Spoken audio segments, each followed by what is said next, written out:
Senhor. Amém.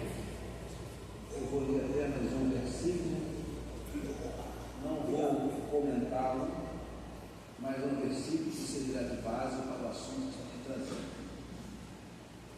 Em janeiro, eu tive a oportunidade de ministrar uma terça-feira aqui, no período de recesso do pastor. Eu me foi a oportunidade para trazer uma palavra.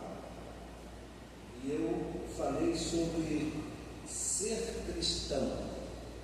Eu trouxe uma definição do que significa ser cristão.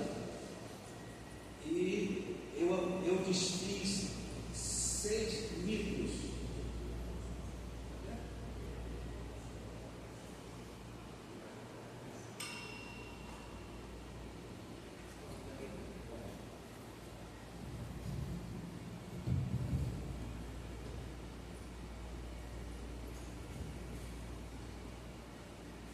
E no estudo, eu enfatizei o que não significa ser cristão, para que o assunto ficasse bem compreendido.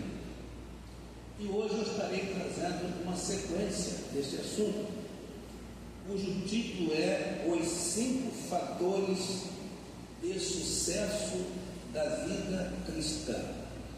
Nós estamos nos preparando compartilhando com a igreja um projeto, como já foi dito à igreja pelo pastor, que vai exigir uma prática de tudo aquilo que nós temos aprendido ao longo dos anos. Nós temos professado nossa fé, alguns têm tido a chance de pregar, outros têm tido a chance de ensinar, de louvar, de participar do louvor, de participar do culto da igreja, mas quando a gente sai para o encontro com a comunidade para compartilhar a fé, é muito interessante que a nossa vida cristã, em seu aspecto prático, esteja bem exercitada, porque o Evangelho ele não se reveste apenas de um aspecto histórico, ou teórico, ou filosófico. Ele se reveste de um aspecto prático. E eu tenho uma ocupação ao longo dos anos que ministro na área de evangelismo, na área de família, na área de teologia. Eu sou teologia há mais de 40 anos. E eu tenho uma preocupação ao longo dos anos de fazer compreendido o aspecto prático das Escrituras e da vida cristã. Então, eu vou aqui relembrar os tópicos que eu citei aqui sobre o que não significa ser cristão. Ser cristão não significa ser rico, né? Porque com a pregação do Evangelho da prosperidade nas últimas décadas, existe esse conceito que predomina na mídia, na sociedade, nas igrejas neopentecostais. E é importante sabermos que ser cristão não significa ser rico, também não significa ser pobre. Amém? Eu falei sobre isso aqui. Quer dizer, você pode ser rico ou pobre e ser um cristão autêntico. Eu trouxe aqui argumentos bíblicos que comprovam esse assunto. Também falei sobre ser cristão não significa não ter problemas, né? Jesus fala sobre isso. No mundo tereis aflições. Aflições são problemas, são desafios, são dificuldades. E nós não estamos isentos disso como cristão. Pode ser que alguém se julgue fraco na fé quando está passando por luta, por provações. Eu acredito que até existe propósito de Deus em meio às provações pelas quais passamos. E Deus usa as circunstâncias para produzir o nosso crescimento, a nossa maturidade, o nosso desenvolvimento espiritual, para produzir em nós resistência e nos acrescentar experiências. Então é muito importante que estejamos prontos para a batalha, para a luta. Então é muito importante que se tenha esse conceito. Ser cristão não significa não ter problemas.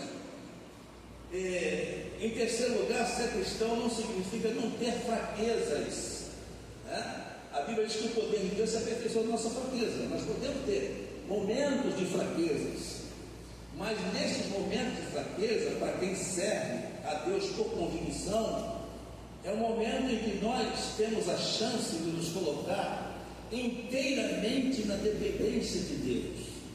Amém? Não confiar em nós mesmos. Então, são momentos significativos na nossa vida, esses momentos. Então, corrige esse conceito se alguém pensa diferente. Mas ser cristão não significa não ter fraquezas. Quarto, ser cristão não significa ser imune às tentações. Até Jesus, como Filho de Deus, foi tentado. Então, nós estamos sujeitos às tentações, né? Nós temos uma garantia em meio às tentações, porque o próprio Deus não permite que sejamos tentados além do que possamos suportar. Então, todas as tentações, elas são suportáveis. Amém? Então, é importante esta reflexão para que as pessoas estejam revestidas de convicção no contato com os pecadores, porque existe um momento que nós precisamos estar prontos para dar prova da nossa fé. Não é só o que se conhece teoricamente, historicamente, as Escrituras, mas cada um de nós precisamos estar pronto para mostrar na prática realmente a nossa fé e darmos essa demonstração. Isso serve de estímulo e exemplo para aquelas pessoas que nós estaremos conduzindo a Cristo. Nosso testemunho pessoal de fé, de convicção, é muito importante. Ser cristão não significa ser imune às tentações. Em quinto lugar, ser cristão não significa ser imune ao pecado, né? Nós estamos sujeitos ao pecado porque nós fomos salvos da condenação do pecado através da consagração, da santificação pessoal. Diariamente nós somos salvos do poder do pecado, mas somente no arrebatamento da igreja, né? Ou na ressurreição dos que morreram em Cristo, é que nós seremos definitivamente livres do corpo do pecado. Enquanto vivemos aqui, estamos sujeitos. Não somos escravos do pecado, mas estamos sujeitos ao pecado. E a Bíblia recomenda nos filhos: não pequeis. Todavia, se pecarmos, temos um advogado, Jesus Cristo. Ele é o nosso advogado. E o sangue de Jesus nos purifica de todo o pecado. Amém? Ser cristão não significa ser imune às enfermidades. O pastor tem falado enfaticamente sobre esse assunto aqui, e oportunamente, por causa da pandemia pela qual nós passamos, isso foi falado com muita ênfase. Ser cristão não significa ser imune às enfermidades. E às vezes a gente tem um sentimento de frustração quando a gente é atingido por algum mal súbito, alguma enfermidade. A gente fica um pouco frustrado, né? Quem prega, quem ministra a palavra de Deus, né? Quem está acostumado a dar o seu testemunho de fé, às vezes fica frustrado quando é surpreendido por uma enfermidade. Mas nós estamos sujeitos à enfermidade. Todo cristão está sujeito à enfermidade. Mas graças a Deus nós temos Jesus Cristo, que é o médico por excelência, é médico dos médicos. E além disso, nós temos à disposição da igreja, nós temos os dons espirituais, dentro dos quais nós temos o dom de cura. E eu sinto na atualidade uma necessidade urgente de nós, como igreja de Cristo, buscarmos estes dons na igreja, especialmente o dom de cura. Nós vivemos em tempos de pestilências no mundo. Isso não vai ser amenizado, isso vai se estender cada vez mais, né? Eu vi uma declaração recente do presidente Donald Trump, ele dizendo que em cada, se eu não me engano, não me lembro exatamente, eu anotei, mas não me lembro exatamente, mas me parece que pelo menos em cada 2.000 pessoas, em cada 2.000 crianças que nasciam, ele falou recentemente, semana passada, quando ele instituiu o secretário de saúde dos Estados Unidos, que por sinal é um dos descendentes da família dos Kennedys, e ele ordenou que ele investigasse cientificamente essa questão de saúde dos Estados Unidos para melhorar a qualidade de vida das pessoas. Mas ele disse que algumas décadas atrás, a cada 2.000 pessoas, nascia uma criança como autista. E agora, em cada 36 crianças que nascem nos Estados Unidos, uma é autista. Então, olha como essa situação se acelerou. a igreja precisa mais do que nunca das manifestações dos dons espirituais, dentre os quais os dons de cura. Precisamos orar e buscar, porque isto é também para os nossos dias. Amém? Então, mais do que nunca, precisamos da atuação, da manifestação dos dons de cura da igreja. Bem, vamos aqui, não conseguimos transmitir, né? Está reconhecendo. Ok. Nós já usamos esse tamanho aqui também. Os 5 fatores do sucesso da vida cristã é uma sequência deste tema que eu trouxe sobre vida cristã. O que significa na prática ser cristão. E agora eu estaria falando sobre os 5 fatores de sucesso da vida cristã. Este estudo eu venho desenvolvendo talvez há mais de 15 anos. Acho que mais de 20 anos eu venho desenvolvendo esse estudo aqui. Poucas vezes eu ministrei, mas eu desenvolvi esse estudo sobre o fator do sucesso da vida cristã por uma razão. Na década de 90, houve um problema a nível internacional de queda de grandes líderes cristãos, grandes pastores e pastores de mídia, pastores de projeção internacional, e eu presenciei a queda de vários deles na década de 90. E como ensinador de Bíblia, como pregador, como cristão, eu comecei a refletir sobre isso. Por que razão isso acontece? Por que isso deve acontecer? E como isso pode ser evitado? Então eu comecei a pesquisar e desenvolver o estudo, e eu ressaltei aqui 5 fatores de sucesso da vida cristã. Ou seja, são aspectos da vida cristã que, quando bem cuidada, podem impedir de uma queda, um deslize espiritual, de desviar-se do propósito. São 5 fatores, né? Alguém desenvolvendo o estudo pode chegar à conclusão de outros fatores. Eu vou ressaltar aqui 5 fatores. Esses fatores são aspectos relevantes da nossa vida que têm grande influência em nossa realização no reino de Deus. Vou repetir. Esses fatores, 5 fatores, são aspectos relevantes de nossa vida que têm grande influência em nossa realização no reino de Deus. Primeiro, vida cristã é um modo de viver o cristianismo. Guarde bem, vida cristã. O que é vida cristã? A vida cristã é um modo de viver o cristianismo. Vida cristã é um termo usado para descrever um estilo de vida. Vida cristã é um estilo de vida. Estilo de vida é uma forma de pensar e agir baseado em determinados princípios. Vida cristã é pensar como cristão, falar como cristão e viver como cristão. Tem que haver uma coerência desses fatores aqui. Eu vou falar para os irmãos repetir: pensar como cristão, falar como cristão, e viver como cristão. Então, esses fatores aqui é uma evidência de que você realmente está vivendo na plenitude da vida cristã, em seu significado mais amplo. Vida cristã é pensar como cristão, falar como cristão e viver como cristão. Tem pessoa que pensa como cristão, mas não fala como cristão. A linguagem dele não é cristã. Tem pessoa que fala como cristão, mas não vive como cristão. O exemplo de vida dele não condiz, né, com os princípios, né, que caracterizam um verdadeiro cristão. Qual é o estilo de vida que você quer viver? É uma questão de opção. Espiritual e sobrenatural, onde a vontade de Deus prevalece, isso é vida cristã.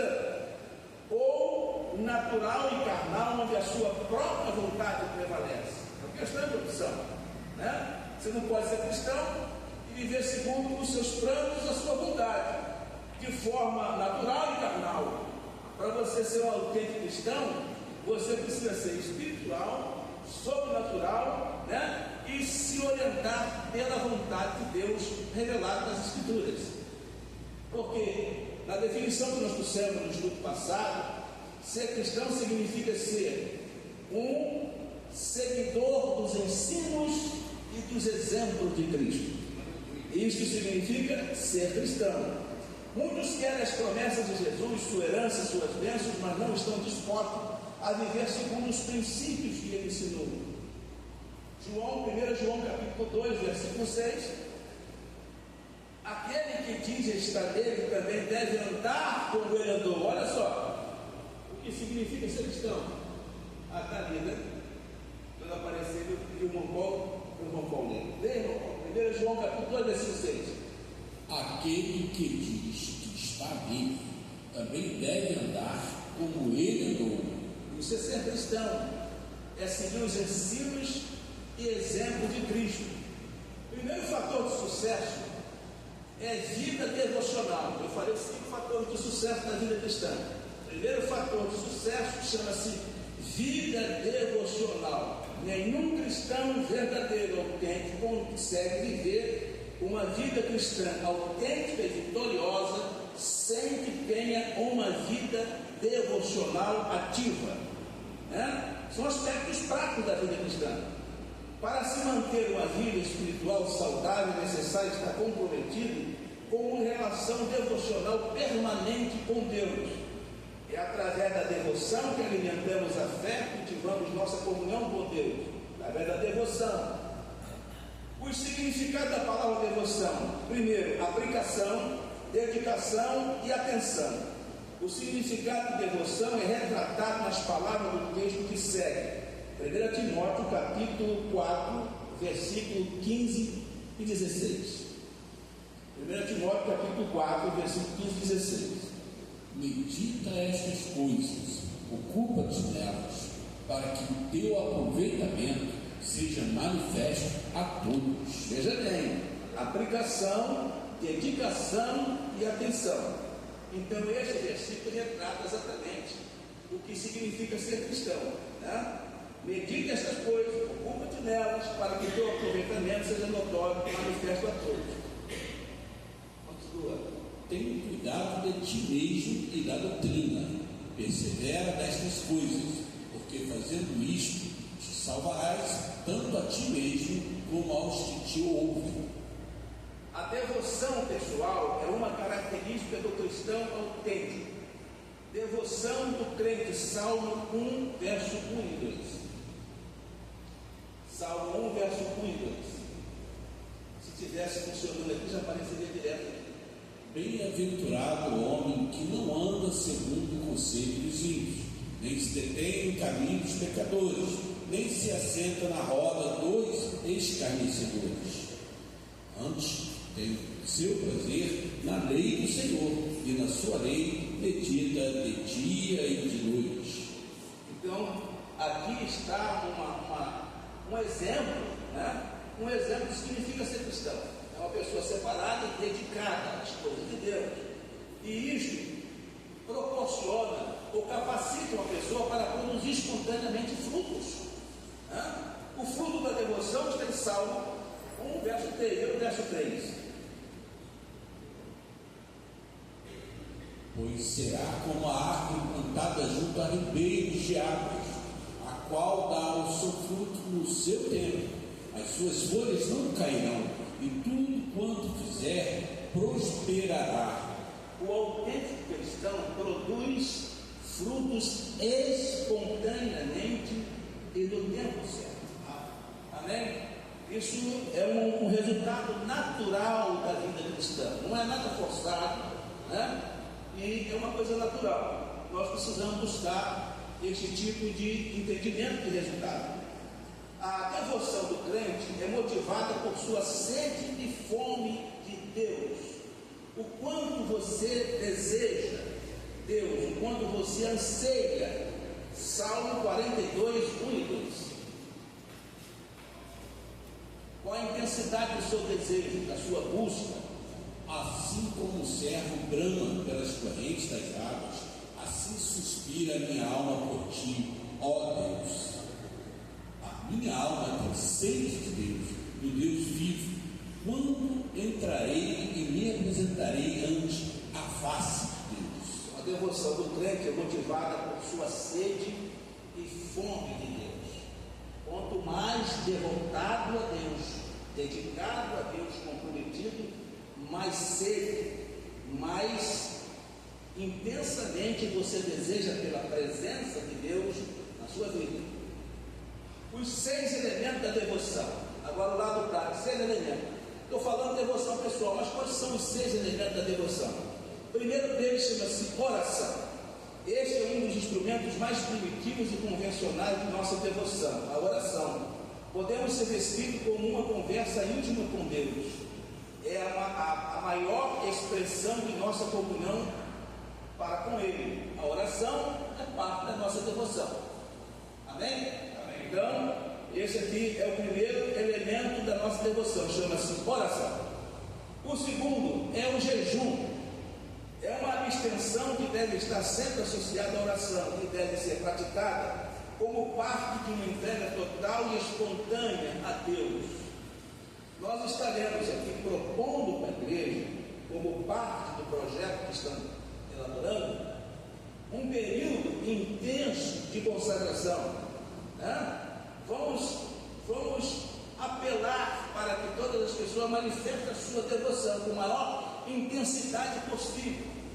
Precisamos estar preparados, estreitar a comunhão com Deus, desejar mais ardentemente para termos o suficiente para ser compartilhado lá fora. Por enquanto nós estamos aqui dentro de um quartel, nós estamos aqui dentro de uma proteção, mas daqui a pouco nós estamos lá fora, indo de conta aos lares, as necessidades, as pessoas oprimidas, enfermas, endemoniadas, e precisamos estar preparados. Então, precisamos intensificar a nossa devoção através da oração, através do jejum. A leitura diária da Bíblia é o terceiro aspecto. Há 2 tipos de leitura bíblica: a leitura devocional e a leitura analítica. Leitura devocional é aquela leitura em que você pode ler a Bíblia durante o ano todo. Uma leitura corrida. Você vai lendo, existe aí uma maneira de fazer isso, sugerida. Pode pegar de Gênesis Apocalipse, ou pode ler algum livro do Antigo Testamento, mas no final do ano você ter lido todos os 66 livros. Mas é impossível ler a Bíblia toda durante o ano de forma analítica. É impossível.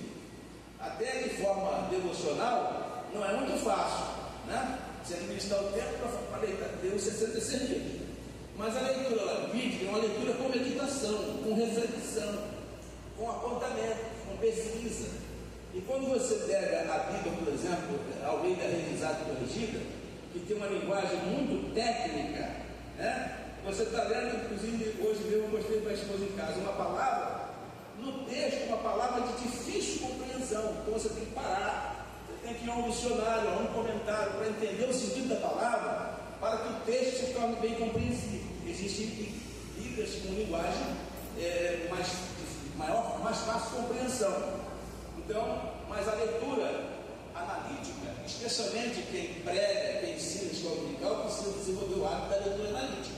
Aquela leitura que se faz com investigação, com pesquisa, com reflexão, e buscando de Deus inspiração, mas também buscando pesquisa, entender o sentido, às vezes de uma palavra no original, sinônimo, do antônimo, enfim, uma compreensão melhor da palavra, porque esta palavra, ela precisa ser bem compreendida por mim, para depois ser compartilhada, com o público. Eu preciso compreender bem, e eu costumo dizer que a pregação é uma arte, A pregação tem 3 S. Você pega um texto, você tem que sistematizar, sintetizar, simplificar e sintetizar. Você pega, resume, simplifica, para que seja bem compreendido do seu público. Isso se faz através da leitura analítica da Bíblia. Mas a leitura analítica, como a devocional, é parte da sua devoção a Deus. É um dos elementos da sua devoção. Salmo 119, versículo 13.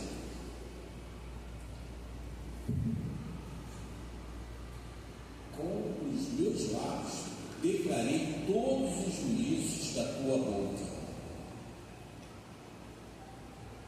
Salmo 119, 13. Com os meus lábios declarei todos os juízos da tua boca. Eu botei errado aqui, meu versículo é assim: a exposição das tuas palavras dá luz e dá entendimento aos simples. Não sei se eu botei alguma coisa errada. 1 Timóteo capítulo 4, versículo 13 a 16. 1 Timóteo 4, 13 a 16. Persiste em ler, exortar e ensinar, até que eu vá. Não desprezes o dom que há em ti, o qual te foi dado por profecia, com a imposição das mãos do presbitério. Medita estas coisas, ocupa-te nelas, para que o teu aproveitamento seja manifesto a todos. Nós temos tido bons momentos devocionais coletivos, mas a nossa sugestão é que cada crente desenvolva o hábito da devoção pessoal, individual, né? Aquilo que você faz no recesso da sua casa, do seu quarto, né? É de forma... O senhor digitou certo, aí o senhor deve ter esquecido o zero. O senhor esqueceu só do zero, esqueci do... Não, está 130, aí só 13 ali. Aí é Salmo 119, 130? Tá ok. Eu omiti o zero. Ok. 1 Timóteo já foi lido, né? Os cristãos bereanos nos deixaram um bom exemplo conferindo os ensinos pela palavra. Atos 17, 10 e 11. E logo os irmãos enviaram de noite Paulo e Silas a Bereia, e eles, chegando lá, foram à sinagoga dos judeus. Ora, estes foram mais nobres do que os que estavam em Tessalônica, porque de bom grado receberam a palavra, examinando cada dia nas Escrituras se estas coisas eram assim. Bem, nós temos aqui também, como elemento de devoção, nós temos o louvor e a adoração. O louvor e a adoração é um dos componentes da oração, né? Mas nós temos outros momentos que não, fora do contexto da oração, que nós nos devotamos a Deus através do louvor e da adoração. Fazemos isso coletivamente nos nossos cultos e precisamos também exercitar isso individualmente, né? Para crescimento espiritual e exercício da vida cristã. Estamos ressaltando aqui aspectos práticos da vida cristã, que habilita você, né? Proporciona experiência e habilita você para compartilhar de maneira mais segura a sua fé, né? E quando você lida com a orientação de um novo crente, de um convertido, um pecador que você pretende alcançar, né? E às vezes ele pode até ler a Bíblia, não entendeu, você citar texto da Bíblia, mas há momentos que você tem que compartilhar a sua fé, a sua experiência pessoal, né? A contribuição financeira é o quinto aspecto da devoção. A contribuição em forma de dízimo e ofertas ao Estado faz parte também da nossa devoção a Deus. Amém? Então, desenvolva-se nesse aspecto. A devoção do crente é um dos fatores de sucesso da vida cristã. Em todos os seus aspectos, a devoção, presta atenção, um dos fatores de sucesso da vida cristã. O tema é fatores de sucesso da vida cristã. Você tem que ter uma vida vitoriosa, primeiro passo, tenha uma vida de devoção a Deus. Amém. Considerando todos os seus aspectos. O sexto aspecto é o nosso testemunho pessoal. Constitui um componente distinto de nossa devoção. Não nos referimos àquele testemunho no qual verbalmente compartilhamos alguém a nossa experiência. Nos referimos ao nosso exemplo de vida. O testemunho pessoal faz parte da sua devoção, né? Nos referimos ao nosso exemplo de vida em casa, no trabalho, na escola, onde quer que você esteja. Isso também faz parte da sua vida de devoção a Deus. Amém? Não comprometa jamais o seu testemunho pessoal. Aonde que você está representando Cristo, está representando a sua igreja, né? Está dando testemunho da sua fé, da sua fidelidade, da sua lealdade a Cristo. Onde quer que você esteja. Segundo fator de sucesso chama-se vida pessoal. Eu falei aqui de vida devocional. Amém? Agora eu quero falar de vida pessoal. A realização pessoal é sumamente importante para o equilíbrio e sucesso da vida cristã. Realização pessoal. Muitos de nós, né, somos felizes, satisfeitos, convictos como cristãos, mas não nos sentimos realizados como pessoa. Amém? Inclusive, eu como falo de princípios de felicidade, da felicidade, quando eu falo para os jovens, eu falo sobre a questão da felicidade.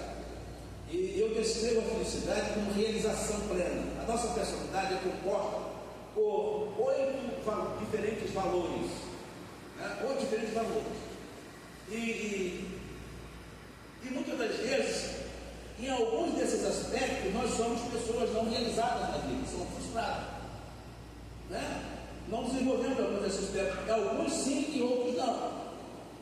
Mas o que é felicidade, numa descrição assim, mais filosófica, não bíblica, mas mais filosófica?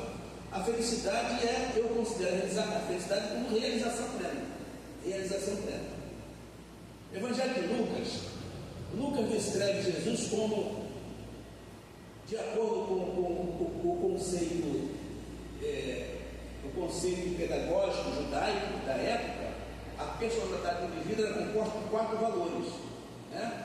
Então Jesus crescia em estatura, crescia em conhecimento, crescia em graça para com Deus e os homens. 4 aspectos, né, do desenvolvimento, dos valores da personalidade. Jesus era um homem perfeito, porque desenvolveu equilibradamente todos os aspectos. E às vezes, em algum aspecto da nossa vida, nós não somos realizados. Né? Então, a realização pessoal é muito importante, é um fator de equilíbrio na vida cristã. A realização pessoal. Todos nós temos uma potencialidade, todos nós temos alguma vocação, né? E precisamos nos realizar na vida. Você pode ser uma pessoa feliz como cristão, mas ter uma vida social frustrada. Você pode ser feliz como cristão e ser uma pessoa realizada intelectualmente, mas ter uma vida familiar frustrada ou conjugal. Então, a vida pessoal, nós consideramos todos os aspectos da vida pessoal. É o segundo fator de equilíbrio. A realização pessoal é sumamente importante para o equilíbrio e sucesso da vida cristã. 3 condições essenciais para a realização pessoal. Primeiro, ter um projeto de vida. Se você quer ser uma pessoa realizada. Tá? Veja como esse assunto é sério e profundo. Estou preocupado com o horário, que possivelmente não dá para cobrir tudo. Mas olha só, como esse assunto é profundo.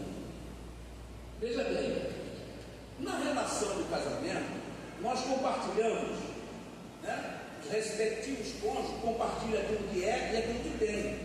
Ele vem para a vida conjugal já como adulto, já tem conceitos formados, a personalidade formada, ele tem os seus ideais, né?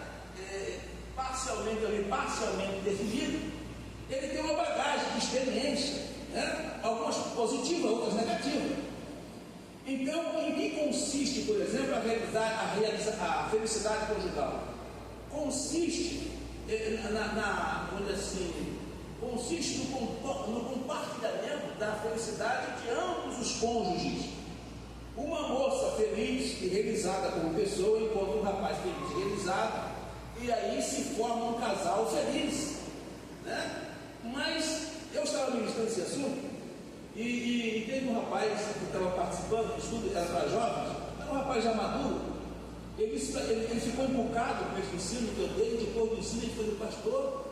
E o senhor me trouxe um problema, me livrou de uma encrenca, porque eu nunca fui feliz desde criança. Eu cresci com o pensamento: vou casar, vou crescer e vou casar para me ser feliz. Eu disse: não faça isso, vai fazer uma loucura.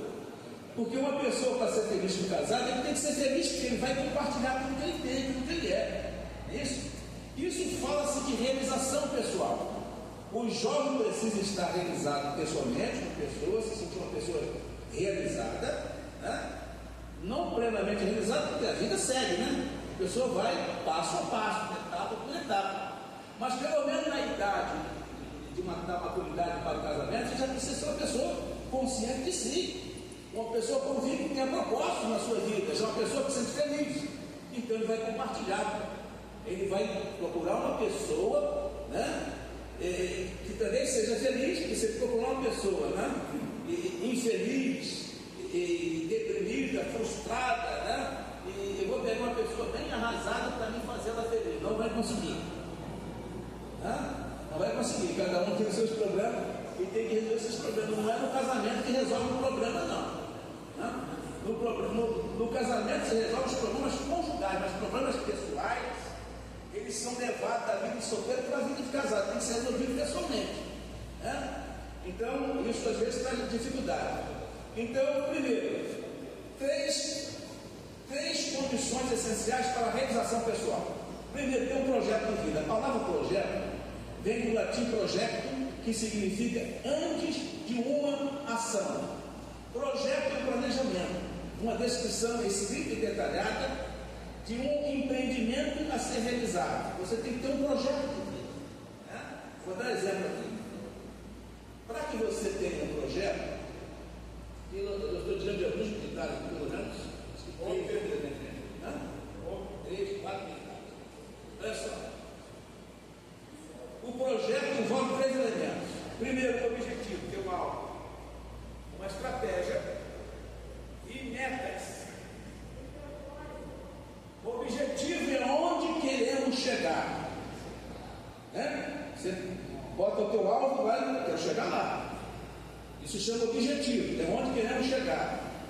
Estratégia é como queremos chegar lá. E tem estratégia. Isso lembra alguma coisa para os irmãos? Nós estamos montando uma estratégia de evangelismo, porque nós temos um alvo que nós queremos alcançar. Eu vou colocar isso para os irmãos amanhã para o alvo nosso. Então nós definimos uma estratégia, que é como queremos alcançar o alvo. Mas nós temos que ter, além de estratégia, metas, que é quando queremos alcançar o alvo. Né? Então repita comigo, por favor. Onde? Como? E como? E quando? Metas são objetivos quantificados e específicos que se deseja alcançar em um determinado período de tempo. Eles são uma referência que ajuda a medir o progresso para atingir um objetivo. Meta é o passo a passo do ponto de partida ao ponto de chegada. Isso é meta. Ter o objetivo é ter algo definido a ser alcançados. Amém? Então, na vida pessoal, para a realização pessoal, você tem que ter alvos. Você precisa ter objetivos. Você tem que ter estratégia para alcançar esse objetivo. Não é simplesmente por desejar que as coisas vão se realizar. Tem que ter um planejamento. Né? E não se consegue, né, alcançar o objetivo máximo, o último objetivo, da noite para o dia. Você tem que ter etapas. Tem que ter etapas. E essas etapas é chamado de metas. Amém? Para minha surpresa, eu tive uma reunião com um grupo de jovens e adolescentes. E, em certa ocasião, reuni um grupo de adolescentes e lhe perguntei o que desejavam ser na vida. Para minha surpresa, a maioria deles não sabia o que queria ser. E tem muitas pessoas assim que crescem sem objetivo. Não sabe o que quer ser. Ele vai vivendo a cada dia de ponto final. Né? Se alguém vive sem ter algo definido, sem saber onde de fato quer chegar, com certeza não chegará com segurança a lugar algum, simplesmente porque falta-lhe a definição da direção em que deve seguir. Amém? Tem que ter propósito em tudo que se faz na vida. Eu recebi alguns convites recentemente, e de praxe eu tenho recebido ao longo da vida convite para uma conferência bíblica, convite para um seminário para casais, enfim, uma conferência para casais, e eu sempre faço a mesma pergunta: pastor, qual o objetivo do trabalho? Qual o objetivo que o irmão pretende alcançar com esse trabalho? E para minha surpresa, grande parte não sabe que é apenas realizar o evento. Mas é importante em tudo que fazemos definir um objetivo.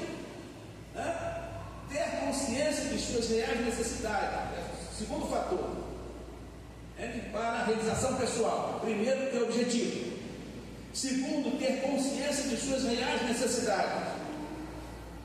É necessário entendermos a diferença entre desejo e necessidades, pois são duas coisas distintas.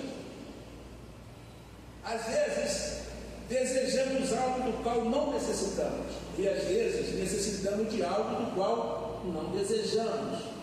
Isso gera conflito. Essas indefinições são causas de inúmeros conflitos e frustrações em nossa vida. Por que nós temos conflitos e frustrações? E às vezes não é problemas com os outros, não é problema de convivência, são problemas pessoais. São conflitos que brotam dentro de nós, por causa destas indefinições. Entre desejo e necessidade, e às vezes nós empreendemos esforços para alcançarmos objetivos que não correspondem a uma necessidade real. São apenas desejos. Além da importância de identificar nossas reais necessidades, devemos ordená-las em ordem de importância e assim definir o que de fato se constitui uma prioridade. Deus não se dispõe a satisfazer nossas vaidades, mas Ele se responsabiliza em suprir nossas reais necessidades. Amém. Então, por isso é importante ter consciência das suas reais necessidades, porque você vai fazer orações, né? Orações de maneira inteligente, vai pedir uma coisa que você precisa, né? E às vezes Deus não responde porque você está pedindo uma coisa que você não precisa. Deus sabe que você não precisa. É isso. Filipenses capítulo 4, verso 19.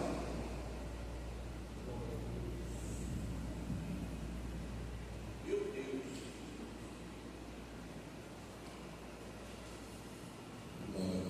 O meu Deus, porém, segundo as suas riquezas, suprirá todas as vossas necessidades em glória por Cristo Jesus. Além de ter objetivo, consciência de suas reais necessidades, é preciso identificar suas dificuldades e superá-las. Todos nós temos dificuldades, mas não se acomode por causa das suas dificuldades. Todos nós as temos. É preciso empreender esforços para superar nossas dificuldades. Isso se faz pelo processo de aprendizado. E todos nós possuímos algum grau de dificuldade, as quais acabam por limitar nosso desempenho na busca pela realização pessoal. Todos nós temos alguma dificuldade. No entanto, essas dificuldades, como conscientes, podem ser enfrentadas e superadas através de nosso aprendizado, que acabam por nos proporcionar crescimento e maturidade.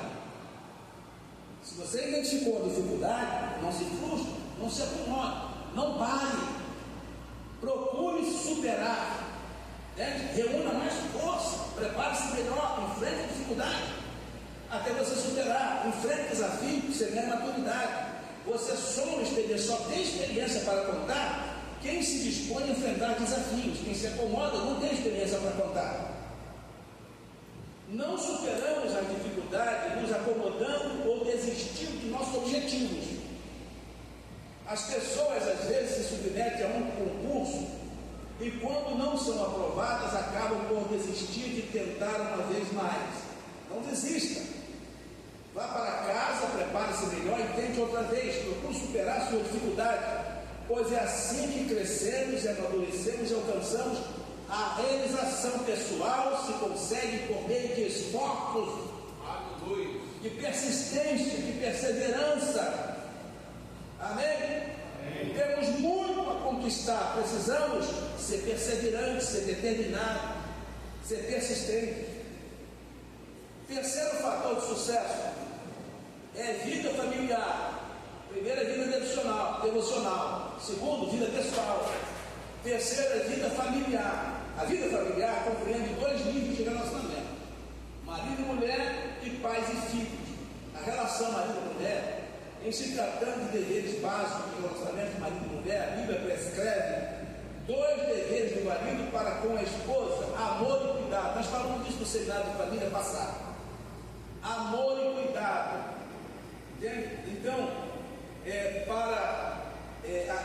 para que você tenha uma vida familiar de sucesso, ou seja, a vida familiar equilibrada é um fator do sucesso na vida cristã. Ou seja, uma família desajustada, desequilibrada, pode gerar desequilíbrio na vida cristã.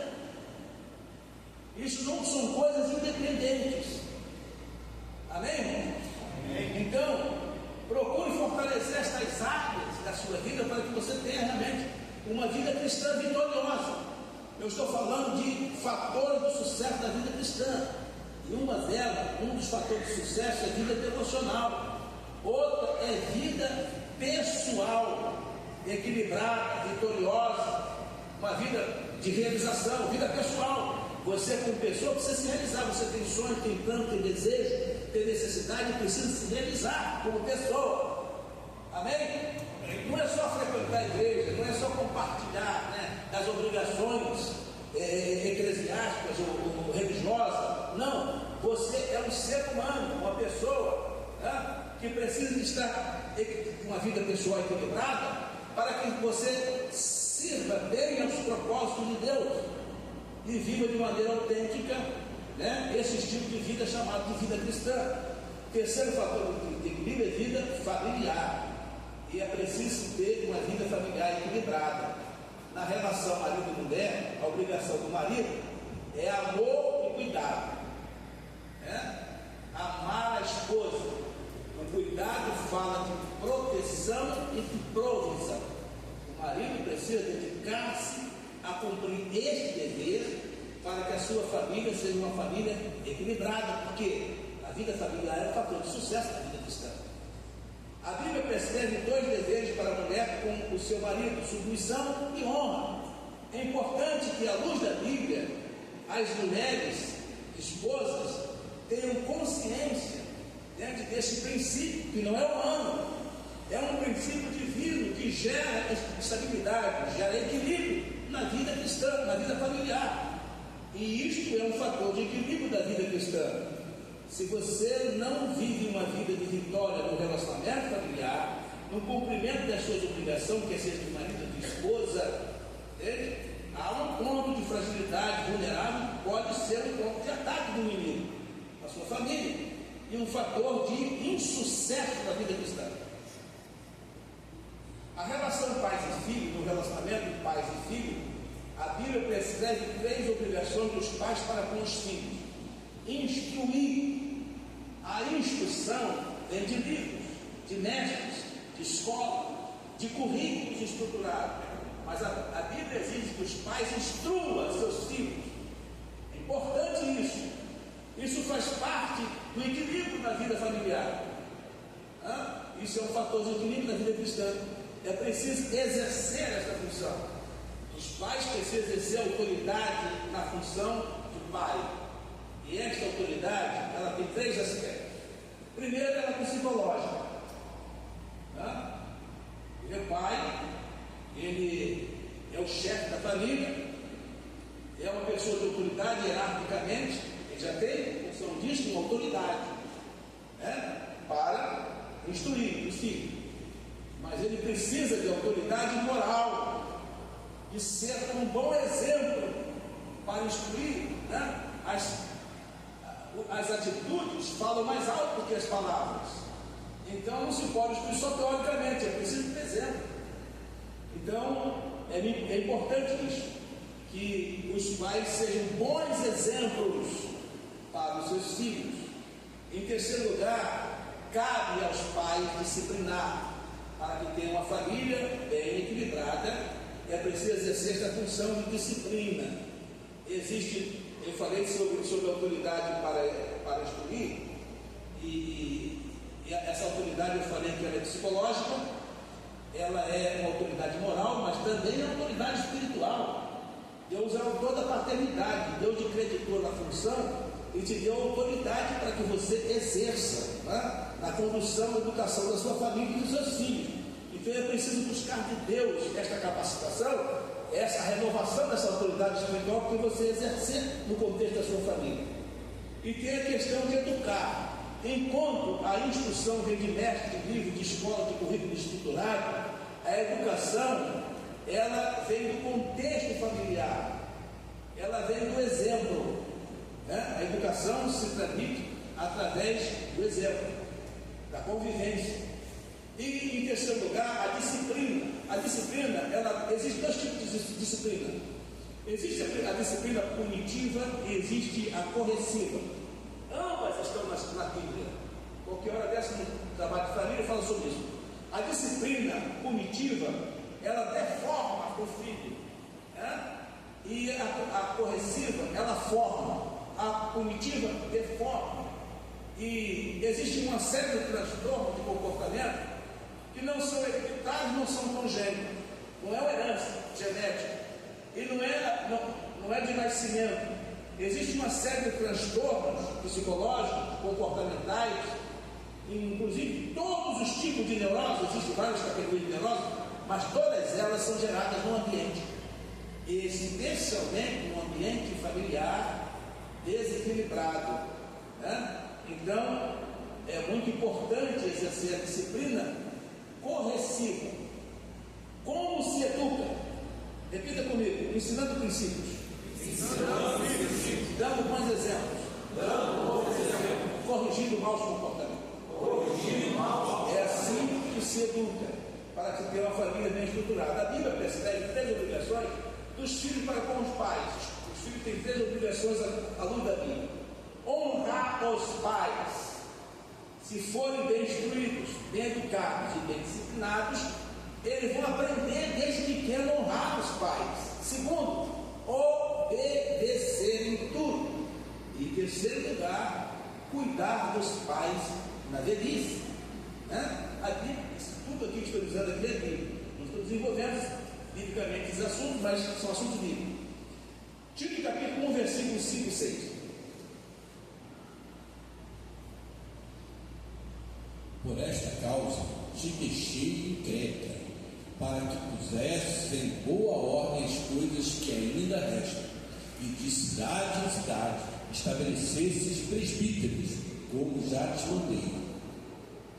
Aquele que for irrepreensível, marido de uma mulher, que tenha filhos fiéis, que não possam ser acusados de dissolução, nem são desobedientes. Aqui está o modelo de uma família equilibrada. Amém? E este é um fator de equilíbrio da vida cristã.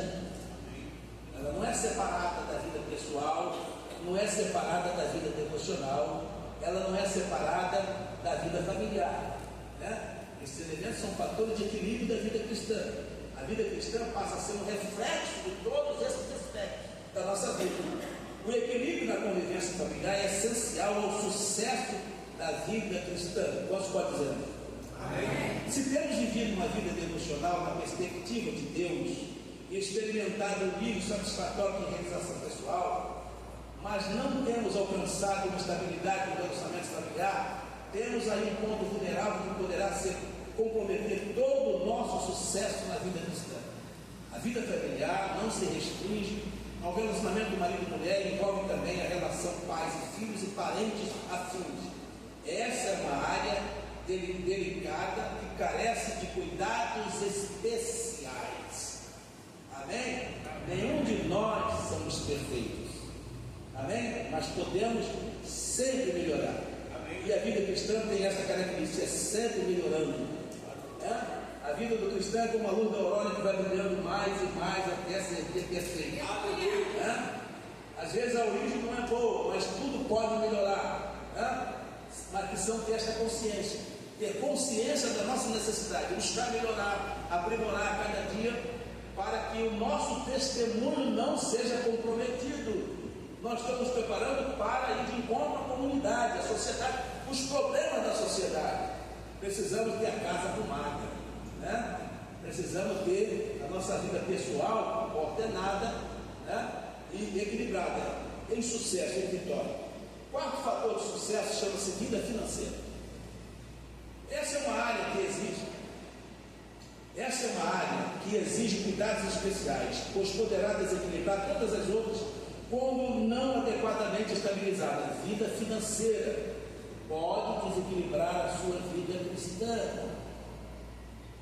Os cientistas do comportamento fizeram uma pesquisa e chegaram à conclusão de que 50% dos casamentos que se consumam em divórcio são por razões financeiras. Veja se pode desequilibrar, né, a vida familiar, a situação econômica, ela pode desequilibrar a vida cristã também.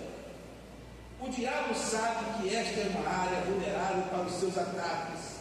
O que nós temos que fazer? Temos que redobrar os cuidados nessa área para que ela não seja um fator de desequilíbrio da vida cristã.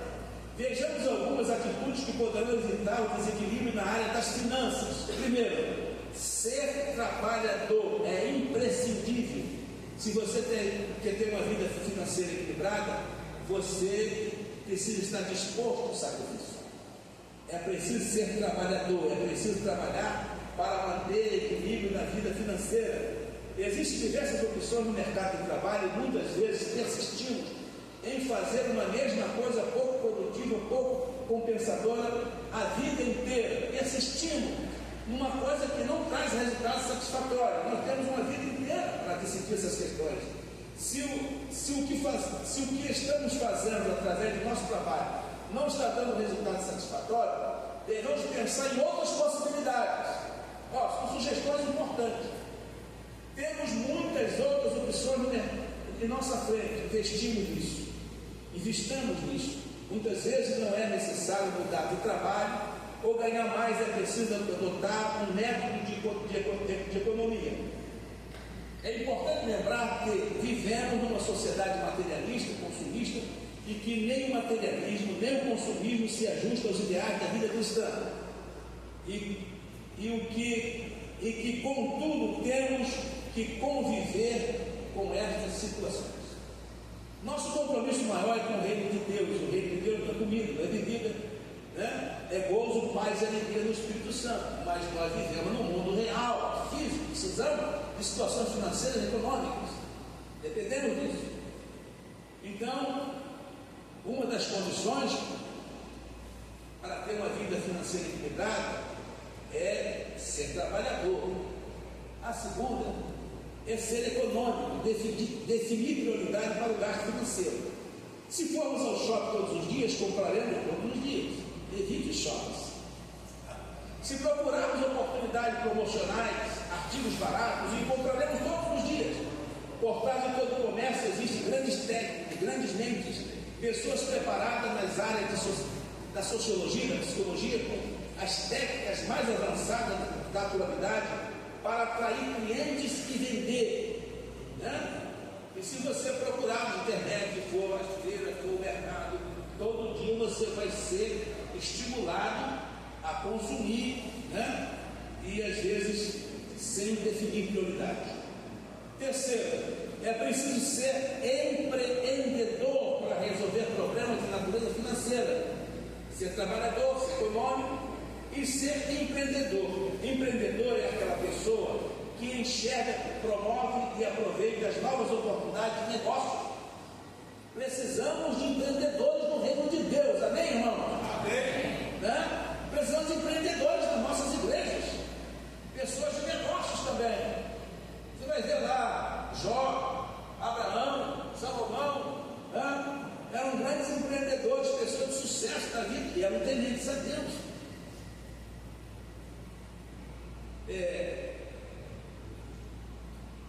Oportunidade de negócio, se arriscando para colocar em prática seus sonhos, planos ideais. É preciso criar um patrimônio familiar.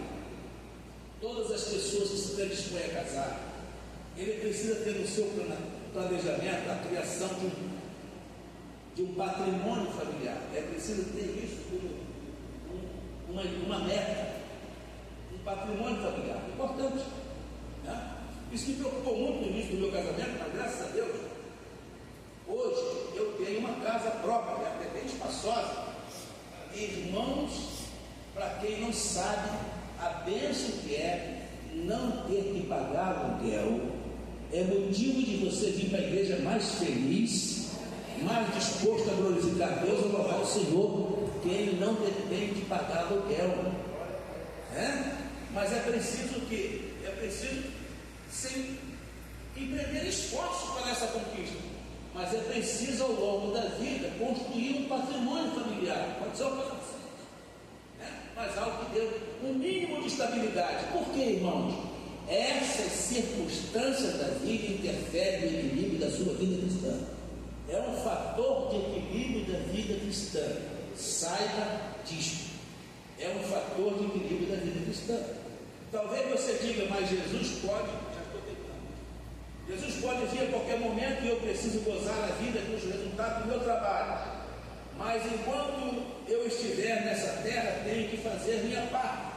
Nós temos que saber que enquanto aqui vivemos, estamos sujeitos às intempéries do tempo e da vida. Faça um investimento que dê a você e a sua família o sentimento de tranquilidade em um futuro próximo, caso Jesus tarde um pouco mais em vir buscar a sua igreja. Você pode agir preventivamente, evitar estresse, evitar tensões. Eu posso dizer aqui uma das maneiras que fiz. Eu ganhei um espaço onde eu poderia construir uma boa casa, né? Então o que eu fiz? Eu juntei uma economia, empreendi esforço, corri atrás e comprei, fui numa olaria e comprei um caminhão fechado de tijolo, botei no canto do quintal. Passou um mês, 2 meses, 3 meses, eu comprei um caminhão de pedra e lá no canto. Passou uns meses, eu comprei um caminhão de areia, porque lá no canto. Passou, comprei um caminhão de terra de imposto, botei no canto. Depois eu comprei toda a ferro, comprar todo o material e construí a casa. E não foi fácil, porque como faltou dinheiro, eu virei pedreiro. Até regou, né? Faltou dinheiro, eu virei pedreiro. Né? Fiquei olhando o pedreiro trabalhar, e quando não deu para pagar o pedreiro, eu peguei lá as ferramentas e comecei a sentar e levantar a parede, um monte de coisa que fiz e aprendi a fazer. Mas eu tenho 45 anos de casado, né? É tempo suficiente para se construir uma casa, não? 45 anos? Né? Então depende de propósito, de objetivos. Não precisa fazer de uma vez. Se eu ver, estou olhando para a casa que eu tenho hoje, se eu fosse fazer agora, eu ficaria assustado. Não tenho condição de fazer. Mas eu não sinto nenhum cansaço pelos esforços que eu fiz, né? Eu não sinto nenhum cansaço hoje e desfruto todos os dias, agradeço a Deus por ter construído aquela casa. Né? E hoje tem um salário pequeno, mas não depende de pagar aluguel. Glória a Deus. Amém. Então você tem essa oportunidade. Por que o pastor está dizendo isso? É necessário que seja dito na igreja? Sim, é necessário que seja dito na igreja. Sabe por quê? Porque este é um fator de equilíbrio da vida cristã. É um fator de sucesso da vida cristã. A vida econômica equilibrada é um fator de sucesso da vida cristã. Entende? Então, isso não será um ponto vulnerável na sua carreira cristã. Você está livre desta luta, dessa batalha. Estou terminando, vou aqui pular aqui, vou aqui para o último aqui, que já chegou a hora, né? Processo de quinto fator de sucesso e último, vida social. Muitas vezes projetamos nossas infelicidades, tristezas e frustrações e estresse nos nossos relacionamentos, privando-nos de uma convivência social saudável. Né? Se chama na psicologia, chama-se projeção. Né? Então eu estou descontente, estou frustrado e as pessoas mais próximas eu desabafo em cima delas. Não tem nada a ver com elas, mas isso dificulta, né, o relacionamento. Vou dar um exemplo aqui. Um patrão, chefe de uma empresa, dono de uma empresa, estressado com os compromissos, com as contas, com os problemas da empresa, desabafou, descarregou sobre a sua atenção sobre a secretária. Quando chegou o contínuo de manhã, a secretária desabafou em cima do contínuo. Sabe o que é contínuo, né? Aquele rapaz que leva e traz, as coisas vai roubando, vai. É o boy, né? O patrão desabafou da secretária. A secretária acumulou aquela atenção quando o contínuo chegou, desabafou em cima do contínuo. E o contínuo pegou as obrigações, desceu a escadaria da empresa e foi para os seus afazeres. Quando desceu a escada, passou um cachorro na frente dele, deu o pé na barriga do cachorro. O cachorro saiu desesperado e comprou um gato pela frente. desabafou em cima do gato. Imagina o rato que este gato encontrou pela frente. Isso é projeção. Temos que ter cuidado com isso na vida social, para a gente não ir projetando os problemas, né? Projetando os problemas. É muito comum muitos problemas desaguarem na igreja, né? Até problemas da sociedade. As pessoas têm problemas que desaguam na igreja, né? E o pastor é quase com para-raio, né?